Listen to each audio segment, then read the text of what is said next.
Hello guys, welcome to our channel. आज हम class 11th के बायोलॉजी का चैप्टर लोकोमोशन एंड मूवमेंट का लेक्चर नंबर 3 करने जा रहे हैं, जहां पर हम आज mechanism of the muscle contraction को समझेंगे। लेकिन उससे पहले लेक्चर नंबर 2 के अंदर हमने क्या पढ़ा था, एक बारी हम वो फटाफट से रिवाइज करेंगे। तो वहां पर हमने पढ़ा था स्केलेटल मसल के बारे में, जिसमें हमने कहा था कि हमारी पूरी की पूरी एक मसल होती है और मसल की जो कवरिंग होती है उसको हम कहते हैं एपीमाइसियम। अब एक मसल के अंदर हमें क्या देखने को मिलते हैं, मसल बंडल, जो कि एक दूसरे से जुड़े हुए होते हैं by the common collagen connective tissue layer, जिसे हम कहते हैं फेशिया।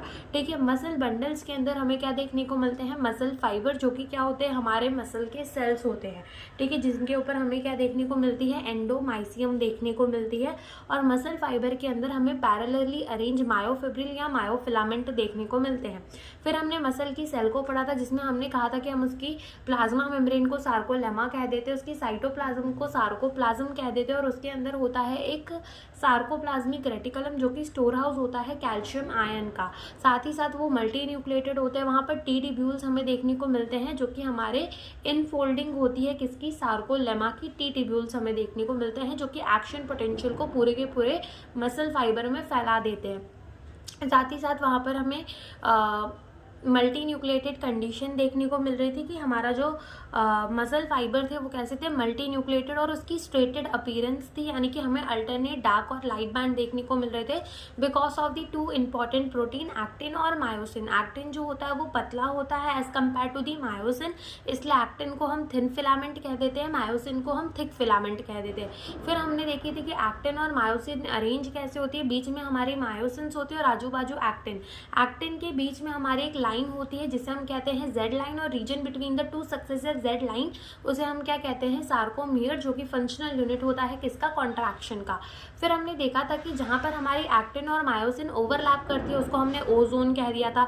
जहां से जहां तक हमारी मायोसिन है उसको हमने ए बैंड कह दिया था, इंक्लूडिंग द ओवरलैपिंग जोन। और हमारा आई बैंड क्या था, जहां पर हमारी एक्टिन प्रेजेंट है उसको हमने आई बैंड कह दिया था, लेकिन ओ जोन को हमने वहां पर इंक्लूड नहीं किया था। फिर हमने कहा था कि जब हमारा मसल कॉन्ट्रैक्ट नहीं कर रहा होता तो क्या होता है कि हमारी जो एक्टिन है वो मायोसिन को ओवरलैप तो कर रही होती है, लेकिन बीच में एक जगह बचती है जहां पर एक्टिन मायोसिन को ओवरलैप नहीं कर रही होती, और उसी को हमने क्या कहा था, एच जोन कहा था।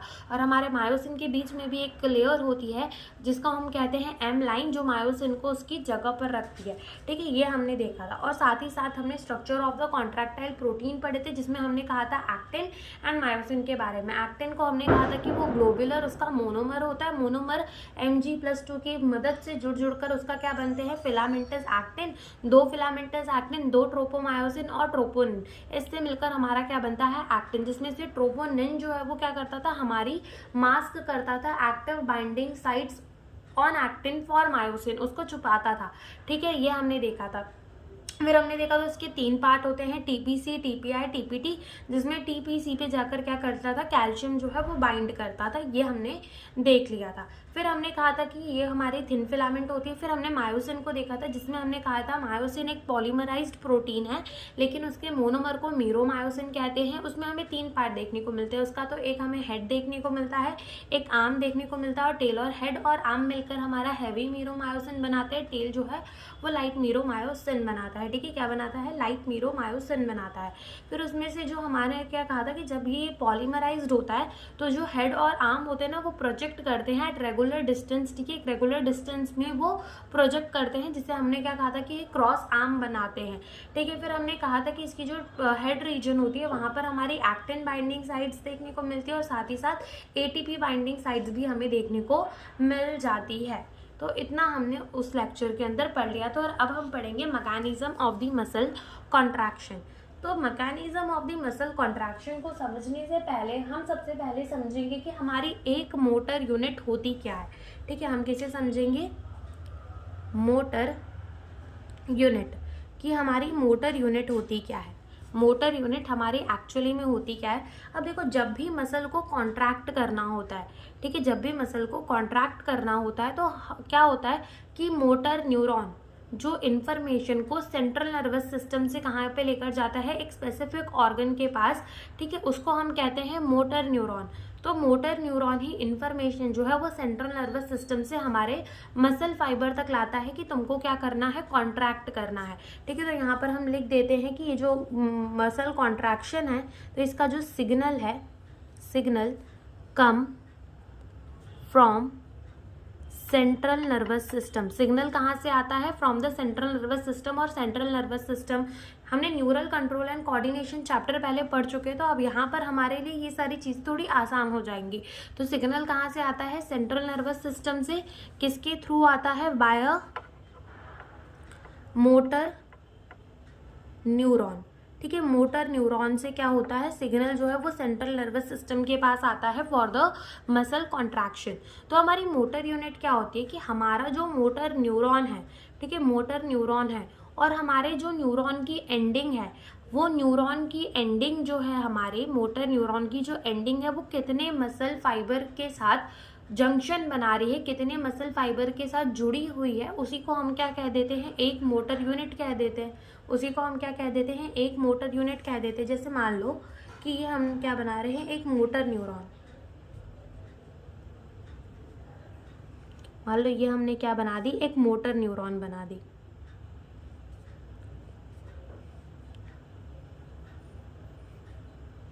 जिसमें से ये हमारी क्या है, न्यूरॉन की ending. This are synaptic knob, जो कि एक बल्ब लाइक स्ट्रक्चर होते हैं। ये हमारा सेल बॉडी, और ये है इसका न्यूक्लियस, और ये क्या है, इसकी डेंड्राइट। और ये क्या है, एक मोटर न्यूरॉन। ये क्या है, एक मोटर न्यूरॉन। क्या है ये, एक मोटर न्यूरॉन।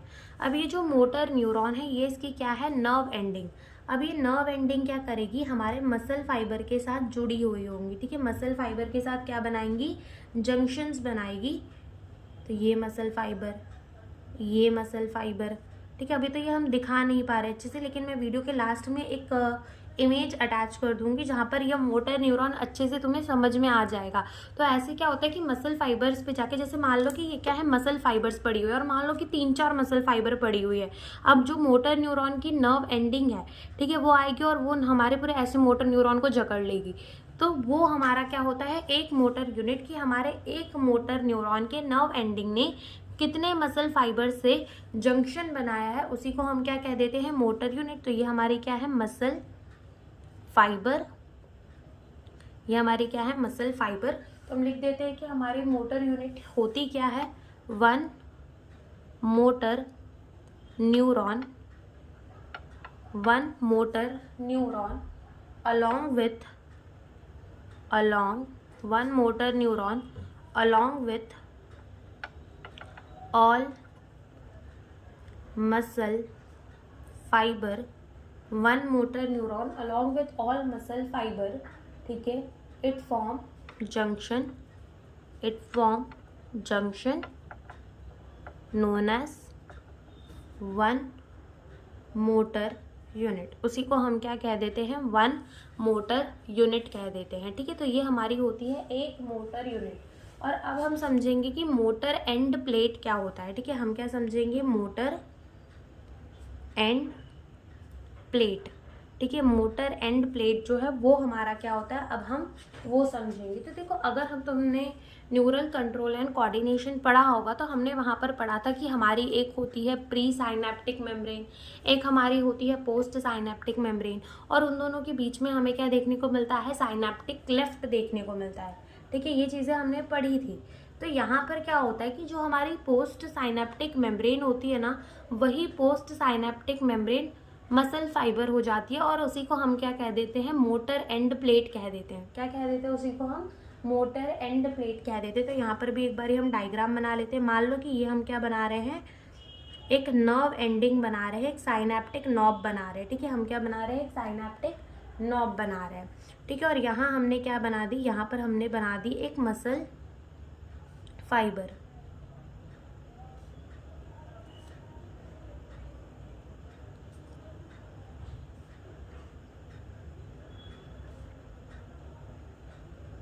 ये हमने क्या बना दी है, एक मसल फाइबर बना दी है। अब होता क्या है कि मोटर एंड प्लेट पे, मोटर एंड प्लेट में होता क्या है कि जो हमारी मोटर एंड प्लेट है ना, तो ये वाली जो मेम्ब्रेन है ये हमारी क्या है, प्री साइनैप्टिक मेम्ब्रेन। प्री का मतलब होता है पहले और साइनैप्स के पहले, तो प्री साइनैप्टिक मेम्ब्रेन हो गई। और ये वाली जो मेम्ब्रेन है ये हमारी कौन सी होती है, ये हमारी होती है पोस्ट साइनैप्टिक मेम्ब्रेन। पोस्ट का मतलब होता है बाद में, जो बाद में आ रही हो, तो ये हमारी क्या है, पोस्ट साइनैप्टिक मेम्ब्रेन, जो कि एक्चुअल में हमारी क्या है, सार्कोलेमा, जो एक्चुअली में हमारी क्या है, सार्कोलेमा है। तो ये हमारी क्या है, पोस्ट साइनैप्टिक मेम्ब्रेन। और बीच में क्या है, एक जगह है, जैसे कि यहाँ हमने बनाया है तो यहाँ पर हमने इतनी जगह दिखाई नहीं है, मान लो इसको हम जूम करके बना रहे हैं, तो बीच में क्या होती है, एक जगह होती है जिसे हम क्या कहते हैं, साइनैप्टिक क्लेफ्ट। क्या कहते हैं, जिसे हम साइनैप्टिक क्लेफ्ट कहते हैं। क्या कहते हैं, साइनैप्टिक क्लेफ्ट कहते हैं। तो ये जो हमारी पोस्ट साइनैप्टिक मेम्ब्रेन होती है, वहाँ पर हमें क्या देखने को मिल जाते हैं, वहाँ पर हमें देखने को मिल जाते हैं रिसेप्टर्स। क्या देखने को मिल जाते हैं, रिसेप्टर्स देखने को मिल जाते हैं। ठीक है, तो ये क्या है, हमने ये क्या बनाया है, रिसेप्टर्स, रिसेप्टर बनाए हैं। ये हमें कहाँ देखने को मिलते हैं, पोस्ट साइनैप्टिक मेम्ब्रेन में। और इसी के अंदर, ठीक है, यानी कि हमारे ये जो प्री साइनैप्टिक मेम्ब्रेन है वो हमारी क्या है, एक्सॉन की एंडिंग है, साइनैप्टिक नॉब है। तो साइनैप्टिक नॉब के अंदर हमें क्या देखने को मिलते हैं, साइनैप्टिक वेसिकल। और साइनैप्टिक वेसिकल के अंदर हमें क्या देखने को मिलते हैं, न्यूरोट्रांसमीटर। तो जब ये न्यूरोट्रांसमीटर जो अंदर भरे हुए हैं वो इस जगह पर रिलीज होते हैं, साइनैप्टिक क्लेफ्ट में रिलीज होते हैं, तो वो क्या करते हैं, जाकर हम अपने रिसेप्टर से बाइंड कर जाते हैं, जाके अपने रिसेप्टर से बाइंड कर जाते हैं, और फिर एक्शन पोटेंशियल जो है वो आगे जाती है, जो कि हम आगे पढ़ेंगे। ठीक है, बस यहाँ पे इतना लिख लो कि ये हमारे क्या है, टी ट्यूब्यूल है, जो कि क्या करते हैं, एक्शन पोटेंशियल को स्प्रेड करते हैं। ठीक है, एक्शन पोटेंशियल को स्प्रेड करने का काम करते हैं। तो ये क्या है, हमारे फोल्ड्स ऑफ सार्कोलेमा, ये क्या है, folds of sarcolemma spread action potential, spread action potential through out the muscle fibre. ठीक है, पूरे के पूरे मसल फाइबर में एक्शन पोटेंशियल को स्प्रेड कर देने का काम कौन करता है, टी ट्यूब्यूल काम करता है। ठीक है, अब हम देखेंगे कि एक्चुअली में जब हमारी मसल कॉन्ट्रैक्ट करती है तो होता क्या है। ठीक है, तो मान लो कि ये हमने अगेन क्या बना दिया, ये हमने बना दिया एक साइनैप्टिक नॉब। ठीक है, मोटर न्यूरॉन की एक एंडिंग बना दी, जिसे हम क्या कह रहे हैं, साइनैप्टिक नॉब कह रहे हैं। ठीक है, जिसे हम क्या कह रहे हैं, साइनैप्टिक नॉब कह रहे हैं। और यहाँ पर हम क्या बना देते हैं, यहाँ पर हम बना देते हैं अपना मसल फाइबर। ठीक है, क्या बना देते हैं, मसल फाइबर।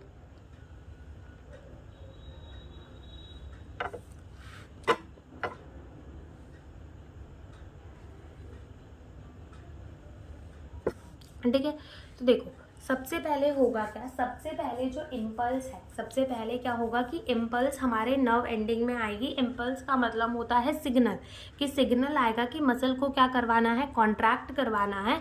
तो सबसे पहले क्या होगा कि इम्पल्स ट्रैवल करके आएगी कहाँ तक, हमारे नर्व एंडिंग तक, साइनैप्टिक नॉब तक। तो सबसे पहला जो स्टेप होगा, स्टेप वाइज हम इसमें लिखेंगे। तो सबसे पहला जो स्टेप होगा वो क्या होगा, अराइवल ऑफ इम्पल्स। ठीक है, सबसे पहला काम क्या हो गया, अराइवल ऑफ द इम्पल्स हो गया। ठीक है, अराइवल ऑफ द इम्पल्स की सबसे पहली चीज़ जो आएगी वो क्या आएगी, हमारी इम्पल्स ट्रैवल करके आएगी। अब यहाँ पर क्या भरे हुए होंगे, यहाँ पर भरे हुए होंगे हमारे, this are the synaptic vesicle, synaptic vesicle. ठीक है, और इसी के अंदर क्या भरे होंगे, न्यूरोट्रांसमीटर्स भरे होंगे। और इस बार ये जो न्यूरोट्रांसमीटर है वो कौन से वाले न्यूरोट्रांसमीटर है, acetyl कोलाइन।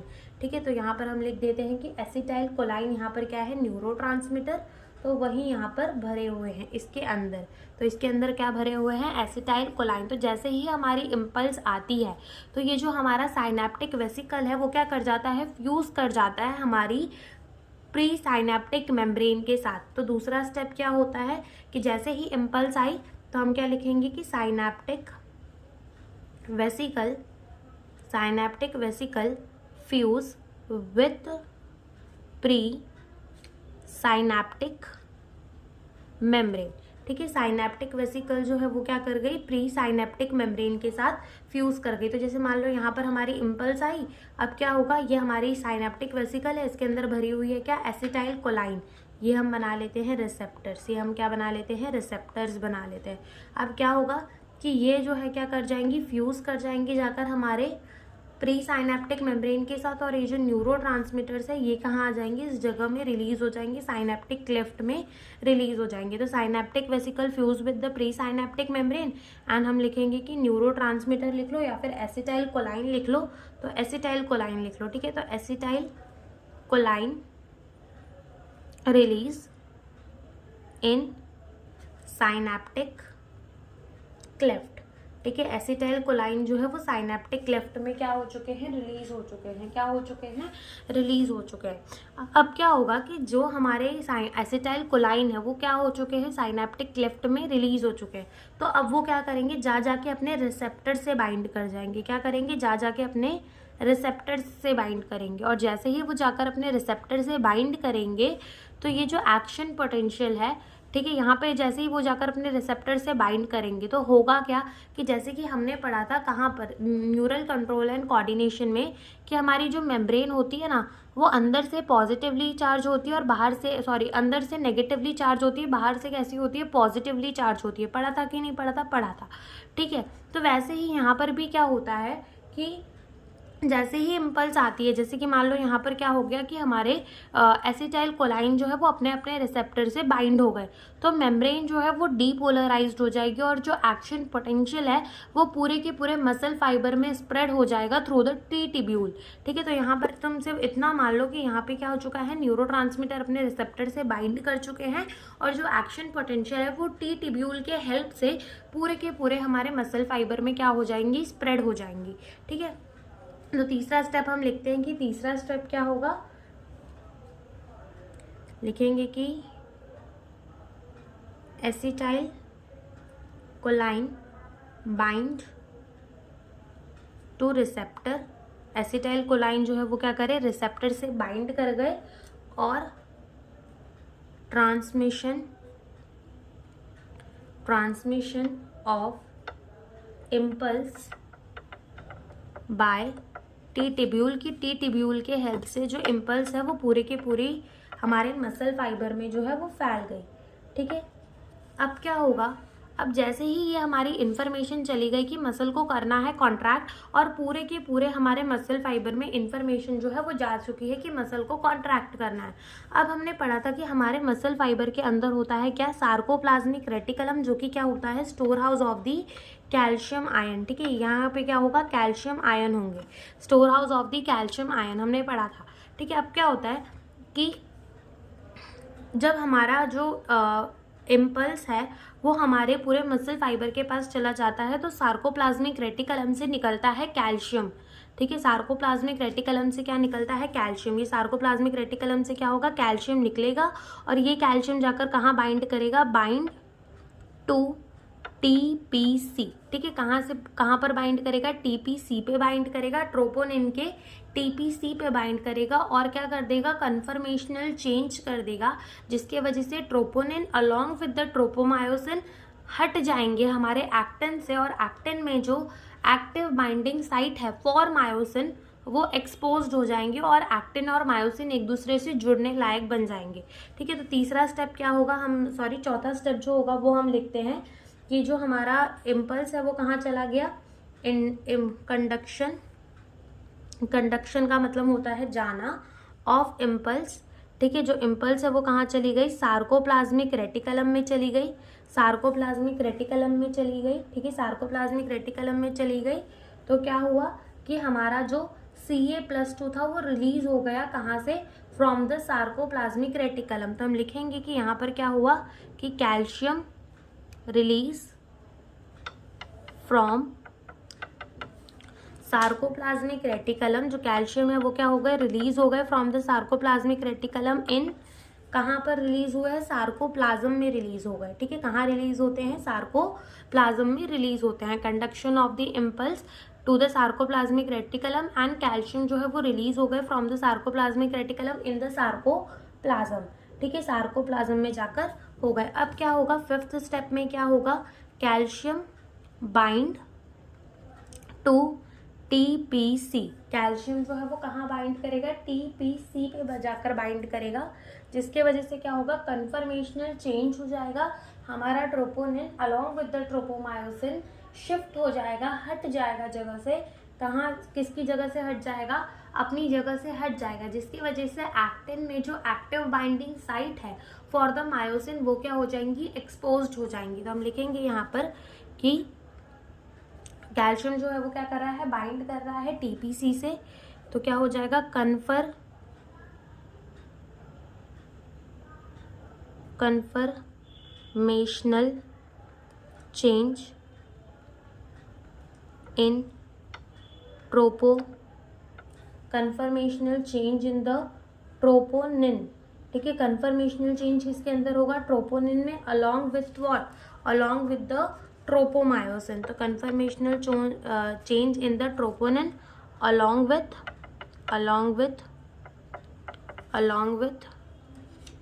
Tropomyosin, conformational change in the troponin along with the tropomyosin. ठीक है, शिफ्ट अवे फ्रॉम एक्टिन, ठीक है, शिफ्ट हो जाता है किससे, एक्टिन से, exposing active binding site for myosin. ये फॉर का ध्यान रखना, ठीक है, किसके लिए, for myosin on actin.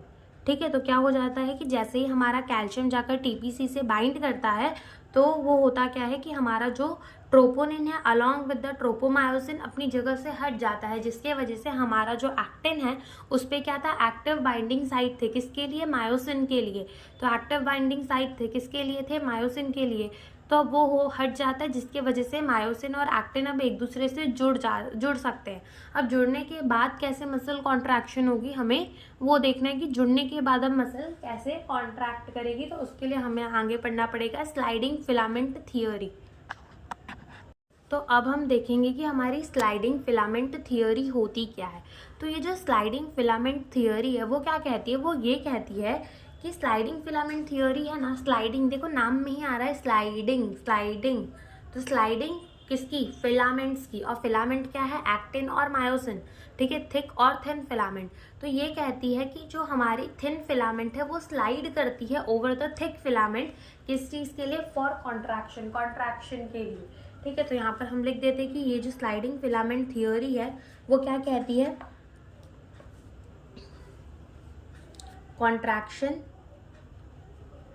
contraction take place by sliding of thin, यानी कि हमारा एक्टिन वाला filament, thin filament, contraction take place by the sliding of the thin filament on thick filament, या फिर ओवर थिक फिलामेंट लिख लो, दोनों ही बातें जो है वो सही हो जाएंगी। तो ओवर हम लिख देते हैं यहाँ दोनों तरीके से। ठीक है, तो जो कॉन्ट्रैक्शन है वो कैसे होता है, by the sliding of the thin filament on the thick filament. हमारा ऐसे तरीके से स्लाइडिंग फिलामेंट थियोरी जो है वो कहती है कि इस तरीके से जो है वो क्या होता है, कॉन्ट्रैक्शन होता है। लेकिन अब किस तरीके से होता है वो एक्चुअली में हम देखेंगे। ठीक है, किस तरीके से होता है एक्चुअली में अब हम वो देखेंगे। देखो, अब सबसे पहले मान लो कि ये हम क्या बना रहे हैं, थिक फिलामेंट बना रहे हैं। क्या बना रहे हैं, थिक फिलामेंट बना रहे हैं, जिसमें हमने ये क्या बना दिया, एक क्रॉस आर्म बना दिया। क्या बना दिया हमने, क्रॉस आर्म। और ऊपर की तरफ क्या प्रेजेंट है, ऊपर की तरफ प्रेजेंट है हमारी एक्टिन। ठीक है, ऊपर की तरफ हमारी क्या प्रेजेंट है, एक्टिन प्रेजेंट है। ऊपर की तरफ हमारी क्या प्रेजेंट है, एक्टिन प्रेजेंट है। अब मान लो कि यहाँ पर क्या प्रेजेंट है, एटीपी प्रेजेंट है। क्या प्रेजेंट है यहाँ पर, एटीपी। ये हमारी कौन सी फिलामेंट है, मायोसिन की, और ये हमारी किसकी फिलामेंट है, एक्टिन की। और यहाँ पर क्या प्रेजेंट है, एटीपी प्रेजेंट है। अब देखो यहाँ पर क्या होता है कि जब हमारी एटीपी टूटती है, जब हमारी एटीपी टूटती है एडीपी और पीआई में, तो एनर्जी निकलती है, जिसके वजह से जो हेड है, जो क्रॉस आर्म का हेड है, वो एनर्जी वाला हो जाता है, एनर्जी आ जाती है उसके अंदर। और जैसे ही उसके अंदर एनर्जी आती है तो वो क्या बनाता है, क्रॉस ब्रिज, यानी कि हमारे एक्टिन के साथ जुड़ जाता है और क्रॉस ब्रिज बना देता है। ठीक है, एक्टिन के साथ जुड़ जाता है और क्या बना देता है, क्रॉस ब्रिज बना देता है। अब फिर वो क्रॉस, जैसे कि मान लो कि ये एटीपी लगी हुई है, किस पे, मायोसिन के हेड पे एटीपी लगी हुई है। अभी कुछ नहीं होगा, अभी कुछ नहीं होगा। अब जैसे ही ये एटीपी टूटेगी, ये एटीपी हाइड्रोलाइज्ड होगी, तो क्या बनेगा, एडीपी और पीआई बनेगा। एडीपी और पीआई बना तो हेड जो है एनर्जी साइज्ड हो जाएगा, यानी उसके अंदर एनर्जी आ जाएगी। अब जैसे उसके अंदर एनर्जी आ चुकी है तो वो हेड क्या करेगा, वो हेड जो है ना क्या करेगा, क्रॉस ब्रिज बना लेगा। यानी कि मान लो ये एक्टिन है और ये मायोसिन का हेड, तो वो क्या करेगा, ऐसे हेड के साथ क्या बना लेगा, क्रॉस ब्रिज। ठीक है, इसी को हम कहते हैं क्रॉस ब्रिज बनाना, जो कि हम आगे डायग्राम में देखेंगे। तो क्रॉस ब्रिज बना लेगा।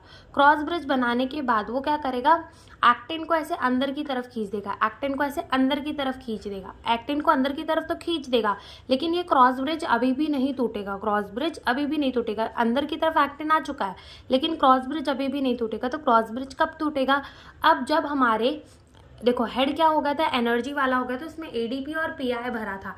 ठीक है, अब उसने क्या कर दिया है, हमारे एक्टिन को अंदर की तरफ खींच दिया है।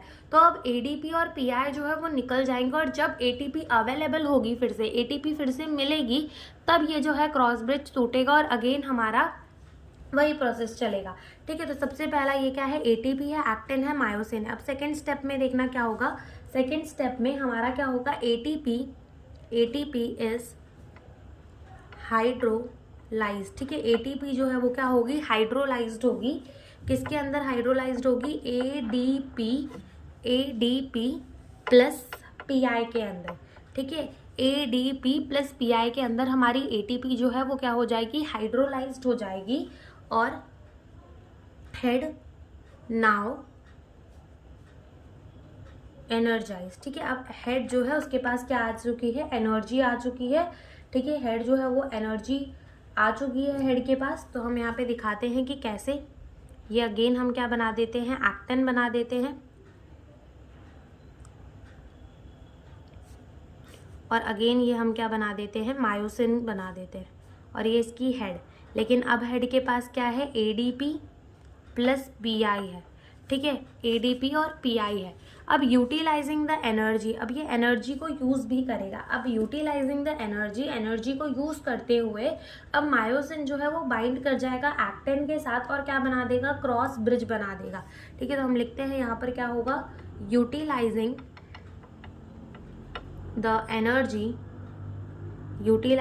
एनर्जी नाउ मायोसिन फॉर्म, या फिर ऐसे लिख लो, bind to actin forming cross bridge.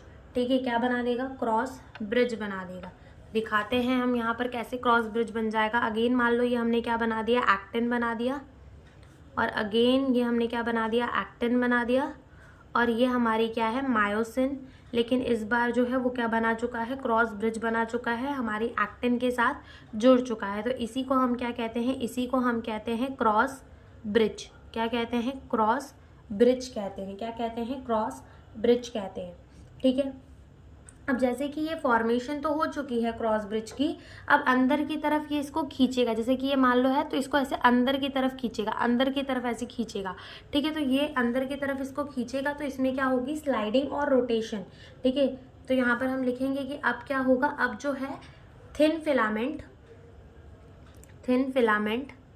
जो पतली वाली फिलामेंट है, यानी कि एक्टिन वाली, स्लाइड ओवर थिक फिलामेंट। ठीक है, वो क्या करेगी, स्लाइड ओवर थिक फिलामेंट, वो क्या करेगी, slide over the thick filament. ठीक है, तो यहाँ पर हम दिखाते हैं कैसे।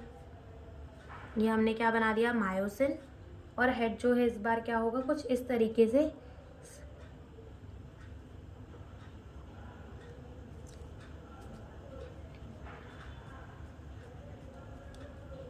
हमारी एक्टिन जो इस बार क्या हो चुकी है, अंदर की तरफ थोड़ी आ चुकी है, और यहाँ पर क्या हो चुकी है, स्लाइडिंग हो चुकी है। क्या हो गई है, स्लाइडिंग हो चुकी है। अब देखो मसल तो कॉन्ट्रैक्ट कर गया, यहाँ पर हमारा मसल जो था वो कॉन्ट्रैक्ट कर गया, मसल कॉन्ट्रैक्ट कर गया, स्टिल यहाँ पर क्रॉस ब्रिज जो है वो है, ठीक है। क्रॉस ब्रिज यहाँ पर अभी भी है, क्रॉस ब्रिज नहीं टूटी, मसल कॉन्ट्रैक्ट कर गया लेकिन क्रॉस ब्रिज नहीं टूटी, ठीक है। तो यहाँ पर हम एक और चीज़ लिखेंगे कि muscle contract still cross bridge not broken, ठीक है। क्रॉस ब्रिज जो है वो नहीं टूटी है, क्रॉस ब्रिज जो है वो नहीं टूटी। और यहाँ पर अब ADP plus PI is removed, ठीक है, इज रिमूव्ड। ADP और PI जो है यहाँ पर क्या हो जाएंगे, रिमूव कर दिए जाएंगे। तो ADP और PI क्या कर देंगे, यहाँ पर रिमूव कर देंगे। अब क्या होगा कि जब भी ATP अवेलेबल होगी, ठीक है, जब भी ATP अवेलेबल होगी तो यूटिलाइजिंग द जब भी ATP अवेलेबल होगी तो ATP क्या करेगी, बाइंड कर जाएगी मायोसिन के हेड के साथ और क्रॉस ब्रिज को तोड़ देगी। हमने देखा था ना कि जो हमारा मायोसिन का हेड है वहाँ पर हमारी ATP बाइंडिंग साइट्स भी थी। तो जब ATP अवेलेबल होती है तो वो बाइंड कर जाती है मायोसिन के हेड के साथ और क्या करती है, क्रॉस ब्रिज को तोड़ देती है। तो ये बात भी हम यहाँ पर लिख लेते हैं कि when ATP is available it bind to myosin ATP binding site and break cross bridge, ठीक है। और क्या करेगी, क्रॉस ब्रिज को तोड़ देगी, ठीक है। तो यहाँ पर समझ में आया कि मसल कॉन्ट्रैक्ट करती कैसे। सबसे पहले एक्टिन, ये मायोसिन और यहाँ पर ATP है, अभी क्रॉस ब्रिज नहीं बनेगा। अब जब ATP हाइड्रोलाइज्ड होगी तो ADP और PI निकलेंगे, हेड जो है वो एनर्जी वाला हो जाएगा, जिसके वजह से हेड एनर्जी वाला हो गया, यूटिलाइजिंग द एनर्जी वो क्रॉस ब्रिज बना देगा, क्रॉस ब्रिज बना देगा। उसके बाद स्लाइडिंग हो जाएगी, लेकिन यहाँ पर क्या होगा कि जो हमारा क्रॉस ब्रिज है वो नहीं टूटेगा। ADP और PI जो है वो रिमूव हो जाएंगे, लेकिन जब फिर से ATP अवेलेबल होगी तो वो क्या करेगी, बाइंड कर जाएगी मायोसिन के ATP बाइंडिंग साइट पे और क्रॉस ब्रिज जो है वो टूट जाएगा। तो यही हमारा क्या होता है, मसल कॉन्ट्रैक्शन का तरीका होता है, ठीक है। यही हमारा क्या होता है, मसल कॉन्ट्रैक्शन का तरीका होता है। अब जब भी मसल कॉन्ट्रैक्शन होती है तो जो एक्टिन होती है उसको अंदर की तरफ खींचा जाता है, यानी कि सार्कोमियर जो है वो छोटा होता जाता है, ठीक है। एक्टिन फिलामेंट कहाँ आते हैं, toward the centre of the A band. हमने देखा था कि ए बैंड क्या होता है, तो actin filament toward the centre of the A band आते हैं, जिसकी वजह से जो जेड लाइन होती है वो भी अंदर की तरफ आती है। तो सार्कोमियर जो है वो छोटा हो जाता है। शॉर्टनिंग ऑफ द सार्कोमियर, इसका मतलब क्या होता है, कॉन्ट्रैक्शन होता है, ठीक है। तो यहाँ पर हम लिख देंगे कि शॉर्टनिंग ऑफ सार्कोमियर, ठीक है, shortening of the sarcomere is equals to क्या, कॉन्ट्रैक्शन, कि तभी क्या हो रही है, कॉन्ट्रैक्शन हो रही है। हम लिखेंगे कि जब हमारी शॉर्टनिंग होती है सार्कोमियर की, इसका मतलब तभी क्या हो रहा है, कॉन्ट्रैक्शन हो रहा है।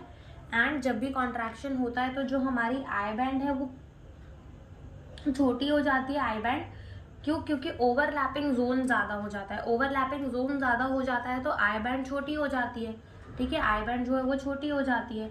और वेयरएज ए बैंड अपनी लेंथ जो है वो बना के रखती है। तो during contraction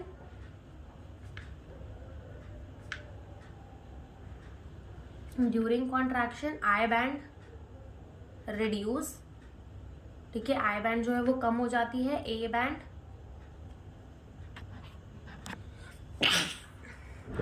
band retain its length, ठीक है, ए बैंड जो है वो अपना लेंथ रिटेन करके रखता है। और आई बैंड के साथ साथ में एच जोन, ठीक है, H zone is also reduce, H zone भी है वो भी क्या हो जाता है, कम हो जाता है। वैरस अगर हम बात करें ओ जोन यानी कि ओवरलैपिंग जोन की, तो वो बढ़ जाता है, ओवरलैपिंग एरिया जो है वो इंक्रीज हो जाता है। अगर तुम्हें एनसीईआरटी की डायग्राम दिखाऊं तो एक सेकंड, ठीक है, अगर तुम ये देखो, इस डायग्राम को देखो, ठीक है, तो ध्यान से देखो है क्या, यहाँ से यहाँ तक हमारी क्या है, एच जोन है, ये हमारा आई बैंड है। देखो यहाँ पर भी इधर कुछ दिखाया नहीं गया, इसका मतलब यहाँ से यहाँ तक क्या है, ओवरलैपिंग जोन है, ये हमारी क्या है, ए लैंड है। अब क्या है, ये अनकॉन्ट्रैक्टेड स्टेट में। अब जब भी मसल कॉन्ट्रैक्ट होगी तो ये मायोसिन का हेड है, या एक्टिन है, इसको पकड़ के इसे अंदर की तरफ खींचेगा, और अंदर की तरफ खींच रहा है, इसका मतलब मसल क्या हो रही है, कॉन्ट्रैक्ट हो रही है। अब जो मसल कॉन्ट्रैक्ट होगी तो यू कैन सी कि ओवरलैपिंग जोन जो है वो बढ़ जा रही है, ठीक है, ओवरलैपिंग जोन जो है वो बढ़ जा रही है। वेर एज आई बैंड जो है वो क्या हो जा रहा है, कम हो जा रहा है। वेर एज अगर हम बात करें ए बैंड की, तो ए बैंड तो सेम रह रहा है, साथ ही साथ यहाँ पर अगर तुम बात करो एच जोन की, तो वो भी क्या हो जा रहा है, कम हो जा रहा है। एच जोन भी जो है वो क्या हो जा रहा है, कम हो जा रहा है। तो ये होता है हमारे मसल कॉन्ट्रैक्शन के टाइम पे। लेकिन अगर तुम बोलो कि ये तो इस समय की बात है कि जब मसल भैया कॉन्ट्रैक्ट हो रहा है, लेकिन जब हमें मसल कॉन्ट्रैक्ट नहीं करना होता तब क्या होता है, तब ये सारी चीज़ें बंद कैसे होती है, हम वो देखते हैं। अब देखो, जब हमें मसल को कॉन्ट्रैक्ट नहीं करना होता तो कोई सिग्नल नहीं आता, ठीक है, तब कोई सिग्नल ही नहीं आता हमारे सेंट्रल नर्वस सिस्टम से। क्या होता है, कोई भी सिग्नल नहीं आता, ठीक है। तो जब हमारी मसल रिलैक्स करती है तो क्या होता है, नो इन्फॉर्मेशन, कोई इन्फॉर्मेशन नहीं आता, no information from the central nervous system, central nervous system, कोई इन्फॉर्मेशन नहीं आता सेंट्रल नर्वस सिस्टम से। तो इम्पल्स नहीं आता तो क्या होती है, इम्पल्स नहीं आता तो क्या होगा, खुद ही सोचो कि इम्पल्स नहीं आ रहा, इम्पल्स आ रहा तो क्या हो रहा था कि जाकर हमारे न्यूरोट्रांसमीटर बाइंड कर रहे थे, सार्कोप्लाज्मिक रेटिकुलम से कैल्शियम निकल रहा था। लेकिन अब इम्पल्स नहीं आ रही तो क्या होगा कि हमारे जो कैल्शियम है, calcium goes back to sarcoplasmic reticulum, calcium जो है वो फिर से कहाँ चले जाएंगे, सार्कोप्लाज्मिक रेटिकुलम में चले जाएंगे। और जैसे ही वो सार्कोप्लाज्मिक रेटिकुलम में जाएंगे, ठीक है, जैसे ही उनका इन्फ्लक्स होगा सार्कोप्लाज्मिक रेटिकुलम के अंदर, तो क्या होगा, ट्रोपोनिन अलॉन्ग विद ट्रोपोमायोसिन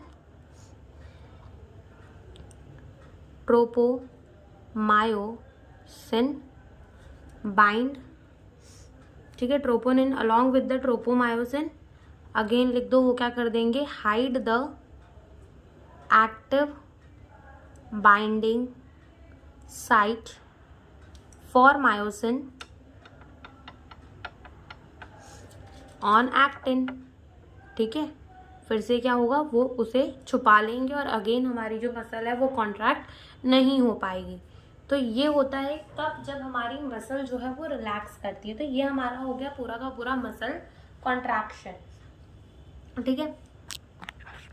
तो अगर हम बात करें रिएक्शन टाइम की, कि रिएक्शन टाइम क्या होता है, देखो सबसे पहले क्या हुआ, इम्पल्स आया तो हमारे जो साइनेप्टिक वेसिकल थे वो फ्यूज कर गए from the pre synaptic membrane, और न्यूरोट्रांसमीटर रिलीज हुए, देन वो रिसेप्टर से बाइंड हुए, उसके बाद वो पूरे के पूरे इन्फॉर्मेशन कहाँ गई, मसल फाइबर के अंदर गई। फिर क्या हुआ, फिर सार्कोप्लाज्मिक रेटिकुलम से कैल्शियम निकले, कैल्शियम जो है वो टीपीसी से बाइंड किए, तो troponin along with the tropomyosin हट गया और active binding site for the myosin on actin filament हमें दिखने लग गए। और फिर क्या हुआ कि मायोसिन जो है वो क्या करा, क्रॉस ब्रिज बना लिया with the actin and muscle contract करा।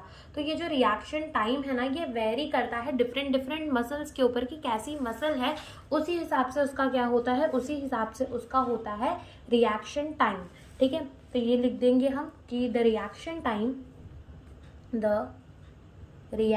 टाइम, ठीक है, कैन वैरी, ये अलग अलग होती है इन अलग अलग मसल, ठीक है, कैन वैरी इन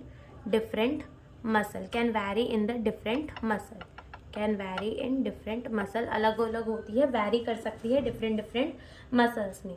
फिर आती है बात मसल फटीग की, कि मसल फटीग क्या होता है, यानी कि जो थकान हमें लगती है, ठीक है, मसल फटीग, ठीक है, थकान क्यों होती है ये बात है।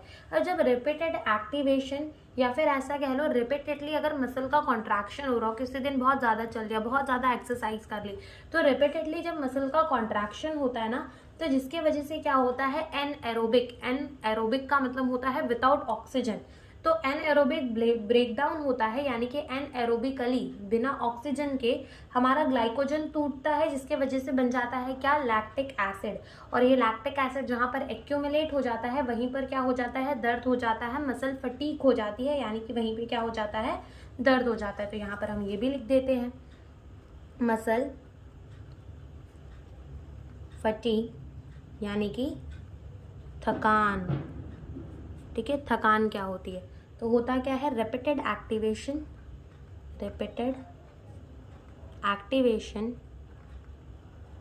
Activation of muscle can cause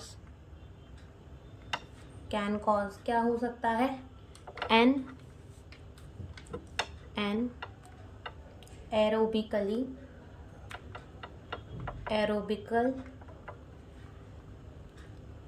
breakdown of glycogen, anaerobical breakdown of the glycogen to form what? To form lactic acid. ठीक है, लैक्टिक एसिड बनता है और जहाँ पर ये लैक्टिक एसिड एक्यूमुलेट हो गया, वहीं पे क्या हो गई, वहीं पे हो गई मसल फटीग।